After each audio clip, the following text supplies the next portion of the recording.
Is there more to midlife than just getting through it? Absolutely. Welcome. I'm your host, Debbie Cunningham, jazz artist turned midlife mentor, and I'm here to say to you loud and clear, it's time for your midlife crescendo. Well, hey friends, welcome back. I hope you had a happy 4th of July celebrating our independence as a country. That's if you are in the USA, that is. Today we are talking with Kim Vopni about our pelvic floor health. I think you'll find this conversation enlightening. I know I did. Considering the topic and the ages of possible children nearby, you may want to listen to this episode with headphones, unless you are ready to field lots of questions about body parts today. Girlfriends, our pelvic floor is not something we talk about much, but we need to be educated. What I learned from Kim is it's really important to consider if we want to take steps to prevent prolapse and incontinence, and we have to consider it well before menopause or before you are having symptoms. But if you are already having those symptoms, it's not too late to reverse. It was surprising for me to find out we can train our pelvic floor muscles just like any other muscle. So grab your best girlfriend and listen in to my conversation with Kim. Well, hey everybody. Today we have on the podcast Kim Vopni. She is an author, speaker, and pelvic health coach.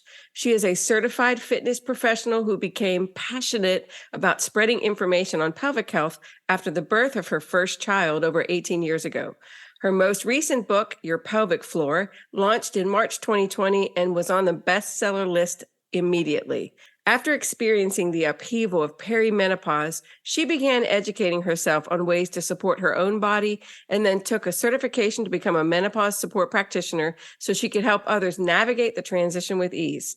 Kim also certifies other fitness and movement professionals to work with women with core and pelvic floor challenges through her Core Confidence Specialist certification and pre-postnatal fitness specialist certification. Welcome, Kim. Thank you so much for having me. Thanks for the nice introduction. Yes, well, that's a mouthful. You have done a lot of things, and it's wonderful to have your knowledge on the podcast. But the first question I always ask my guests is, can you tell the audience something about yourself that's not on your bio?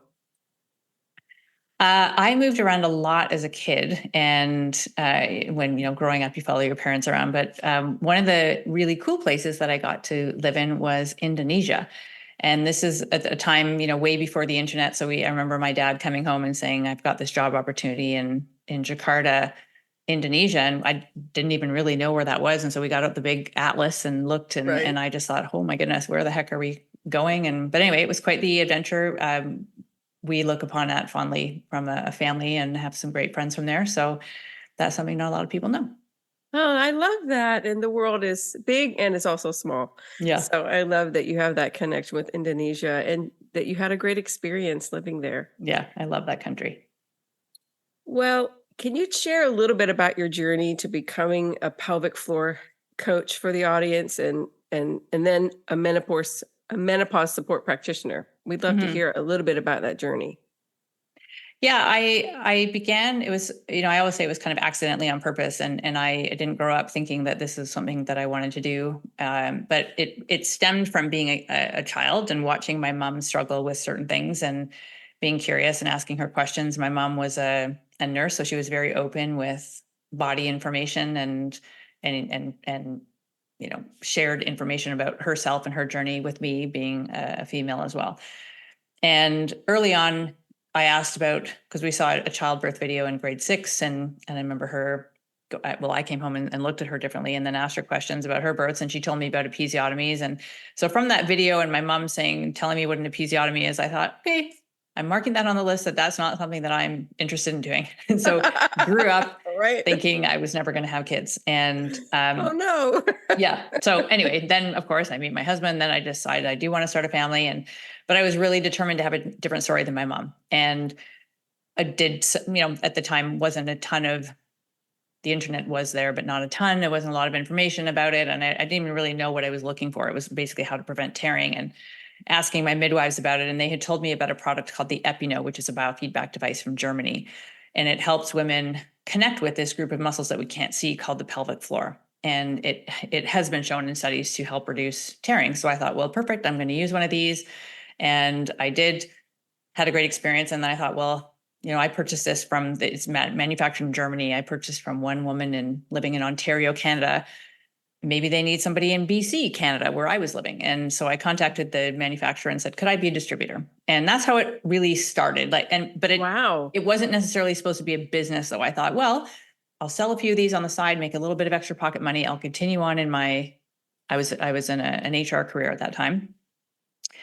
And here we are now, almost 20 years later. And that's kind of how it started, accidentally on purpose. And the way that the accident, I guess, or on purpose part, or whatever element, I was laid off from my corporate job, and I had this little side thing, and I thought, well, let's see if I can turn this into something more. And so I started a website, then I started adding more pelvic health products, and then I started to have pelvic floor physiotherapists referring to me.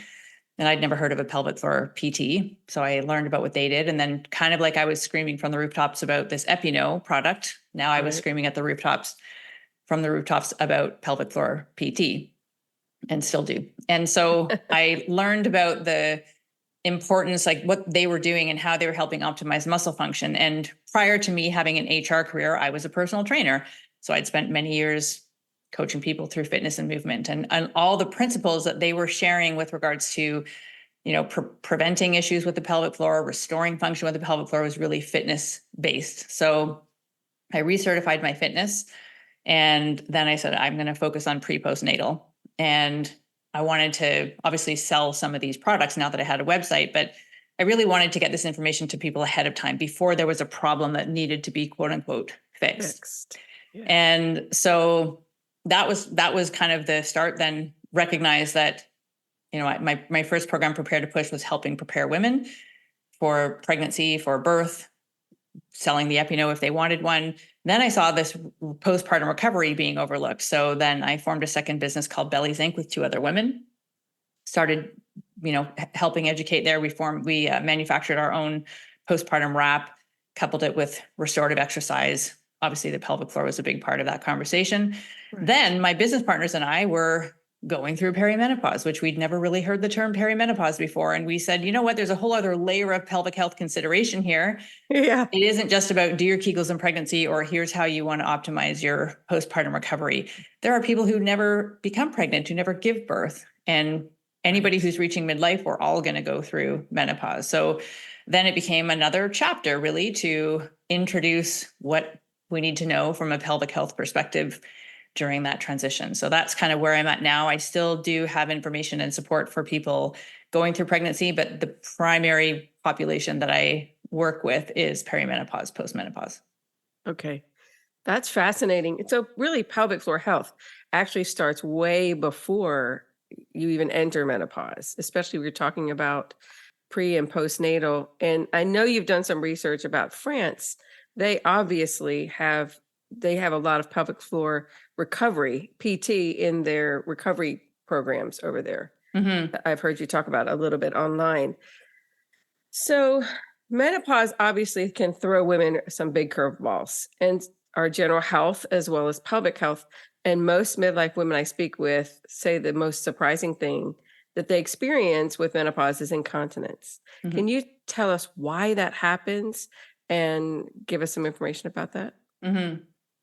To your point, this conversation should be starting when I saw that childbirth video, which was really good birth control in a lot of ways. But it was, I mean, we have education for kids about the menstrual cycle. We have education about sex ed. We have education about body to some extent. Really, it doesn't really go that in depth.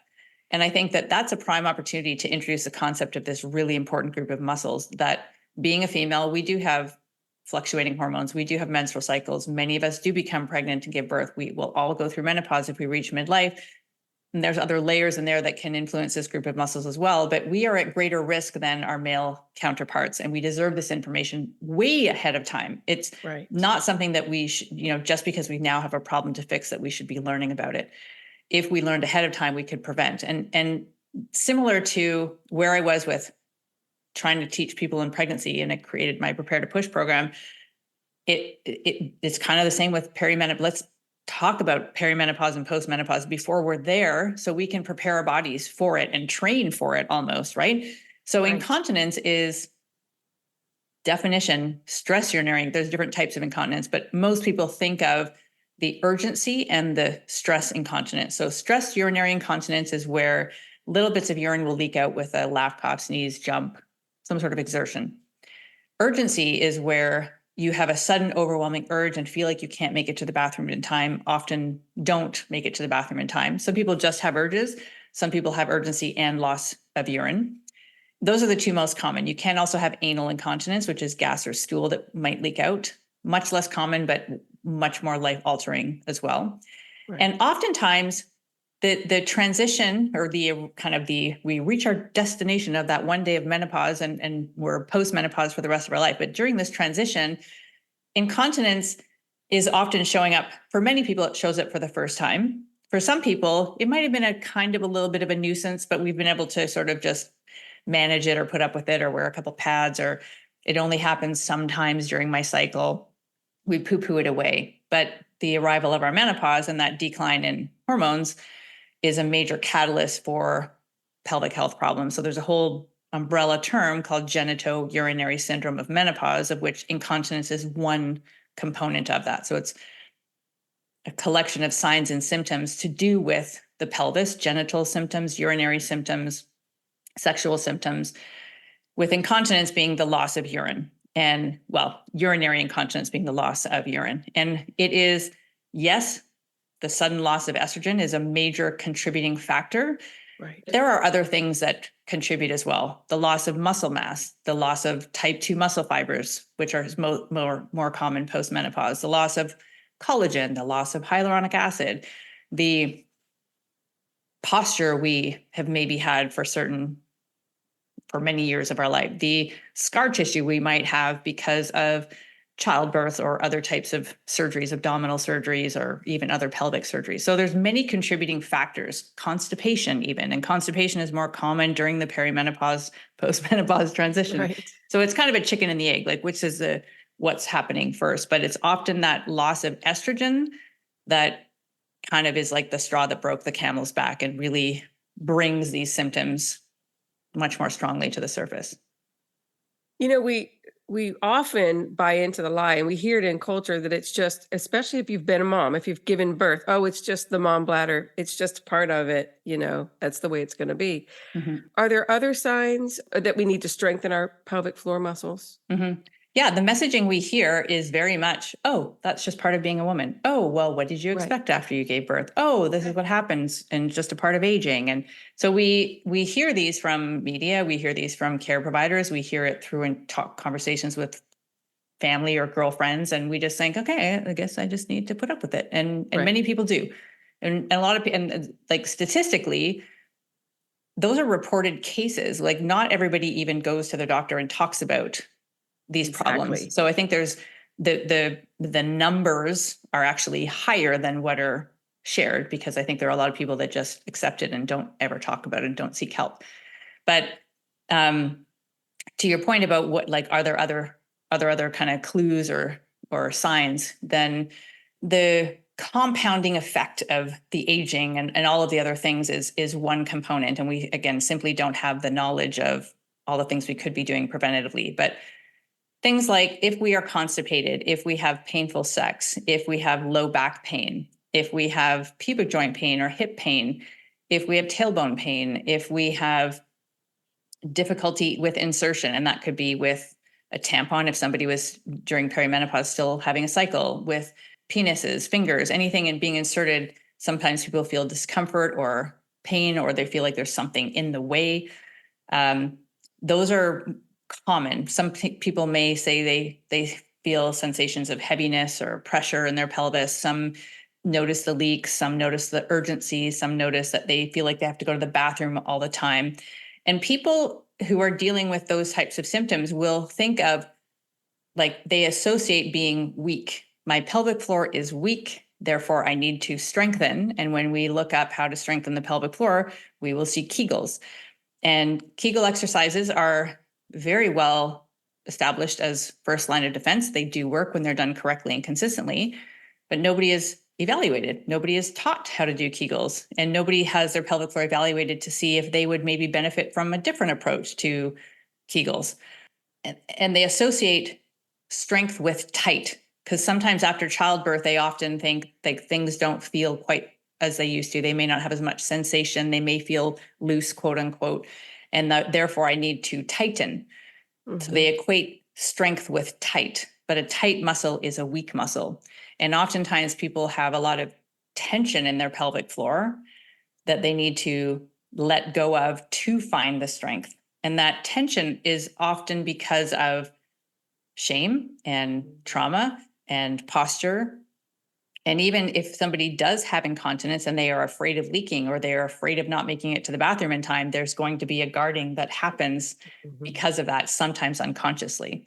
Right. So letting go of tension or appreciating the need to release and get an optimal resting length of the muscle first, then adding a strengthening component after, where we can balance out the effort and the ease, is really important. Have you found that it's possible to reverse damage if you do have incontinence or even prolapse, that you can do some exercises? I know you teach a lot of those. Have you found that that is a possibility to reverse some of that? Absolutely. It happens all the time, every day.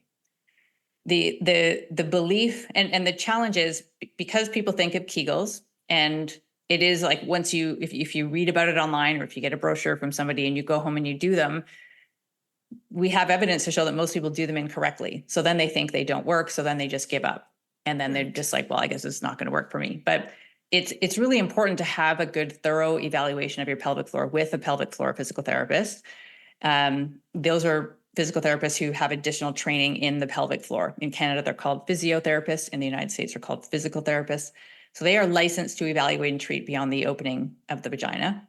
And that's your gold standard. So in terms of having an understanding of, well, what is the status of my pelvic floor? Is it hypotonic, low tone? Do I have more tone, like hypertonic, tight muscles? Or am I fairly balanced? But those are often, like I said, the tension is often a contributing factor to incontinence, to prolapse. And many people are told, especially with prolapse, that you can't lift weights, you can't jump anymore, you can't run, you can't this, you can't that, you can't. And so people have an assumption that if they exercise intensely, it will worsen their pelvic floor symptoms, and that there's nothing that they can do about it. So they think, well, I'll just stay here and sit and do nothing, and that will, quote unquote, protect my pelvic floor. But the opposite is actually true. We need more, sometimes intense exercise to provide a stimulus for the pelvic floor muscles, which are just like other muscles in our body, to strengthen and to adapt and to get stronger. And from an incontinence perspective, pelvic floor physiotherapy alone is established to have an 80% cure rate of stress urinary incontinence, which is huge. And it's the first, that's why it's the level one, kind of like the first line of defense that we have. Urge incontinence is not so much, it can be an extra, like a component of exercise can help with it, but it's often hormone, like tissue support with hormones. It is muscle to some extent, it's often releasing tension. It's often behavior. So how have we trained our bladder to signal us inappropriately? Are we waking up multiple times a night to pee because we got in the habit of waking up multiple times a night to pee because we had young children, or because we were having hot flashes, or because we were feeling anxious? Right. And we just associate, we've woken up because of our bladder. It's often not the bladder that wakes you up. You just respond to that thinking it is, and you go pee, and then your bladder gets trained to waking you up multiple times a night to pee. If I pee every time I leave the house, my bladder will become conditioned to signal me to empty before I leave the house, even if it's not full. So it's a trained behavior, which means that we can train it the other way. When we introduce new inputs and stimuli and behaviors the body has an amazing ability to adapt to the information that we provide it. So we just need to give it new information. So absolutely, myself included, I had stress urinary incontinence 17 years ago. I have had a stage 2 uterine prolapse that I was able to reverse. I had a stage 2 rectocele I was not able to reverse. Rectoceles are a little trickier. But even though I chose to have surgery to fix my rectocele, the surgeon and other doctors who I have seen in the meantime and physiotherapists have said, it's a really good thing that you have done so much pelvic floor exercise because your muscles are in a really good state, even though you were experiencing, like I had a muscle injury from childbirth that I didn't even know about for many, many years. So my point being, yes, always your first step is to intervene with posture, breath, exercise, pelvic floor physical therapy. And so often people eliminate their symptoms. But if they had just gone down the medical route and didn't explore the other options, they would often have been provided medication or surgical options, which I don't want to discount those. I myself have had surgery. They are great options when needed, but we need to explore all of the first line treatments first. And if none of those others are working, then we have these other options over here that can really be beneficial, but it still wouldn't negate the need for pelvic floor muscle training. That's amazing. I love that you've had that experience and that you've been able to reverse a lot of that. Now, what about nutritionally or other things that we can do besides the pelvic floor training? And we'll talk a little bit more about that at the end. But because I want everyone to know some of the stuff that you offer and the training that you do. But are there other factors that that affect our pelvic floor health that we wouldn't expect nutritionally? Mm-hmm. Constipation, you've heard me say a few times, is a major contributor to pelvic floor dysfunction, a major contributor to urgency, can be a contributor to stress urinary incontinence, major contributor to the development or exacerbation of pelvic organ prolapse. And especially during the peri-menopause transition, there's quite a bit of chaos that's happening, and the thyroid can become dysregulated. And for many people, they don't know if the thyroid was maybe always sort of dysregulated and now it's just being heightened, or is it that the hormonal chaos is contributing to thyroid there's, again, chicken and the egg, which one's coming first. But during that perimenopause transition, many women are diagnosed with hypothyroidism. Yes. And very few of them are evaluated for the autoimmune condition called Hashimoto's, which would present very similarly, almost exactly the same.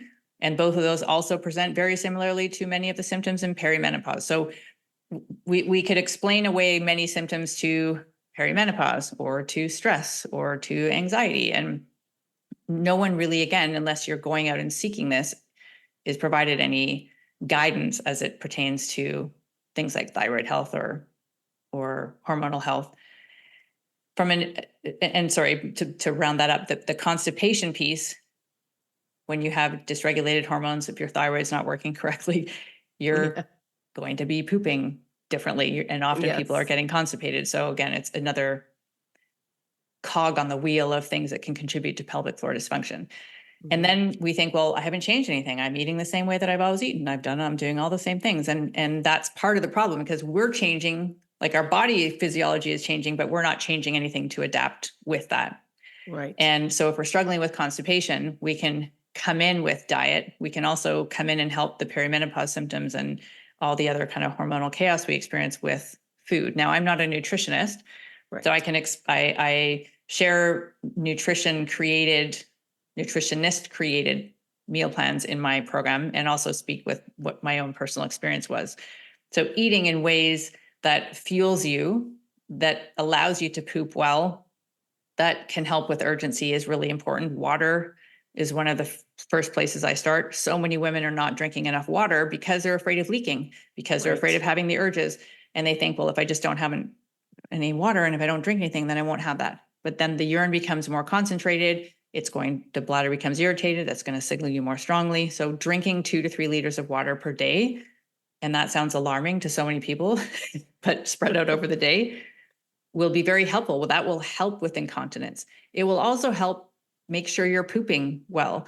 And I like to drink a bunch of water first thing in the morning before you even eat anything. And I find that that initial hydration, often with electrolytes as well, can really help establish a good poop routine. Obviously, your overall routine, wake and sleep cycle is going to be important from a poop perspective as well.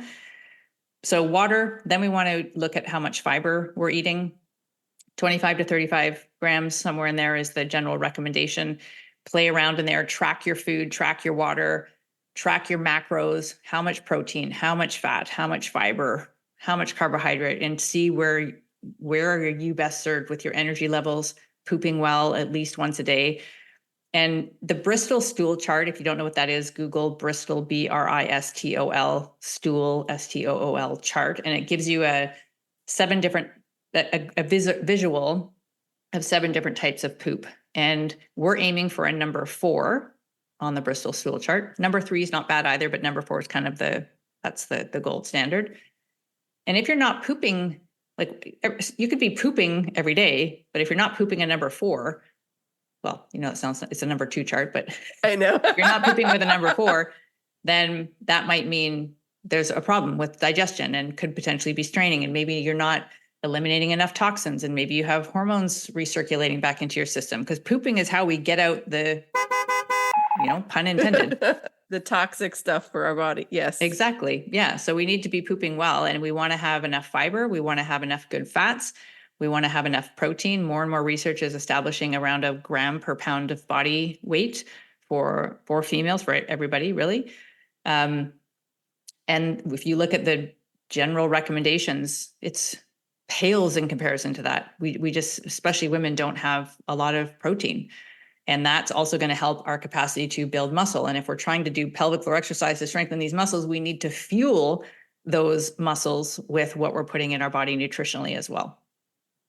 I know there's other things that affect our pelvic health. Like you talk about stress a little bit, that and vitamin D, for instance, that not having enough vitamin D in our system can actually hurt us as far as pelvic floor health. Yeah, there's oodles and oodles of links to low vitamin D status with all sorts of different health conditions, including pelvic floor dysfunction.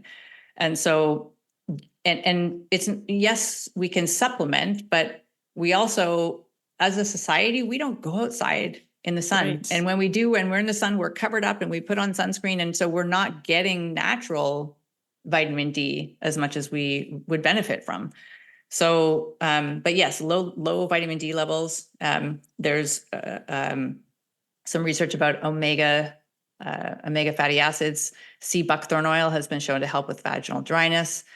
Collagen is another piece there's no direct research to say that if you supplement with collagen that all your pelvic floor issues will be solved, but there is evidence about certain types of prolapse and other pelvic floor conditions with women who had lower types of, or lower collagen status basically in their bodies. So lots that we can do to supplement. And of course, as many people do, they say, I want to do a food forward or food-based approach, and food is medicine. And I wholeheartedly agree. But in general, our soils are more depleted. There's way more toxins in our food. It's harder to get everything we need just from food. So I do believe in supplementation with things like vitamin D, omegas, creatine for women, collagen, well, creatine for everybody, but creatine is not something we historically think of for women. Collagen, magnesium can be really helpful, especially from a constipation perspective. So again, I'm not a nutritionist. That's kind of out of my wheelhouse, but generally speaking, those are fairly well established as things that can be beneficial to add to our routines. Well, tell us a little bit about what you do for women and your services that you offer so that we have an idea of what pelvic floor help actually looks like. Mm-hmm. If you remember back when we were talking at the start about kind of my journey, that I was a personal trainer to start, then I left and I went into HR, then I came back to personal training and focused initially on pre-postnatal. And the reason why I recertified was because I was telling people the EpiNote and telling them about how this is going to help their group of muscles. And all the principles I was sharing were the same, were personal training principles. stretching and strengthening and, all the things. So I recertified and I said, I'm going to apply fitness principles to the pelvic floor because it is a group of muscles like the rest of our body. And we need to it's not just like Kegels are one form of pelvic floor exercise. It's a contraction and sort of a contract, lift, let go. But the limiting factor with Kegels is they don't train the pelvic floor dynamically. And a lot of the symptoms that people feel are when we are upright against gravity, lifting grandchildren, pushing heavy doors open, exercising. So if we're not training the response time and building strength and endurance and suppleness in movement, I think that like the Kegel practice alone is limited. Again, loads of evidence to show that it works, but we need to kind of look at what's next. It's not just about 3 sets of 10-second hold Kegels for the rest of your life. We want to apply those, the fitness principles to this group of muscles. So get the foundation, Kegels, I call it the core breath, apply it to movement, then progressively load it, just like we would at the gym when we're trying to get stronger. We don't do the exact same exercise multiple times a day over and over and over because we're going to reach a plateau and that's never going to change. We need to impart a stimulus that our bodies adapt to. So my approach is very whole body. Yes, very niched into the pelvic floor, what it is, what your symptoms could mean, what are some of the contributing factors. We look at diet, we look at lifestyle, we look at behaviors, we look at sleep, then we look at how you move, and we get you moving and incorporating lifestyle changes that together will kind of optimize the function of this group of muscles. So it's not just about Kegels, not just about whole body pelvic floor exercise. It's not just about stop drinking bladder irritants and drink more water. It's kind of we need to do a whole bunch of things. And I know that sounds high maintenance to people. And a lot of people are like, oh my God, that's so much work. And I say, choose your hard. It's also a lot of work to manage incontinence. It's a lot of work to manage pelvic organ prolapse. It's a lot of work to choose a surgery for those. No shame in that, but you need 6 to 8 weeks off work. And you know what I mean? Like So if we can come in and choose our hard and just make that hard a little bit of effort during the day to pay attention to our pelvic floor, I think we're better served. Well, as we wrap up, is there anything else that you would like to say? And then can you tell us where my audience can find you online? One final thing that I would say that we didn't cover is back to that genitourinary syndrome of menopause piece, the low estrogen. I wrote an article. I didn't title it vaginal estrogen as an essential nutrient, but I sort of jokingly say it's an essential nutrient. And I encourage pretty much every single woman to speak to their care provider about starting vaginal estrogen when they start their menopause, earlier if they have symptoms. And it's something that you would stay on for the rest of your life. We could do all the exercise in the world. It will not change our estrogen status. And estrogen helps us build muscle. So part of it's not just the loss of estrogen, it's the loss of estrogen and how it influences all of the other functions that we need. So for your audience in particular being midlife, vaginal estrogen is considered gold standard. It's not the only thing, but it really can solve, not 100%, but it can solve a lot of problems and help make all the other things that you're doing more effective. And in terms of so people could find that article on my website, which is vaginacoach.com, and it's on my blog section. If you go to Google or if you go to any of the social media platforms and put in Vagina Coach, you'll find me somewhere. I spend most of my time on Instagram. And I do have a podcast called Between Two Lips. That's awesome. And I know you have. I follow her on Instagram. She has a great Instagram page, so definitely check that out. I'll put all the links in our show notes. And I know that you have a very special method of training, of physical training, PT training. And so you can check that out. It's called the Buff Muff method, correct? Correct. And you can check that out on her website. And it's excellent information for those of you that are in peri-menopause or menopause and really trying to seek help to get a healthier pelvic floor. So you are such a wealth of information. Thank you so much for being with us today. I really appreciate you being on the show. Thank you. I appreciate opportunities like this to move the conversation forward. Thanks for everything you do and for having me on your show. I hope you feel more educated about your own body and what it is capable of after that interview. If you are having symptoms of incontinence, It is not something you have to live with because you are aging. I encourage you to talk with your practitioner and see what options are available for you. If you'd like to learn more about pelvic floor training, check out Kim's website for more info on that.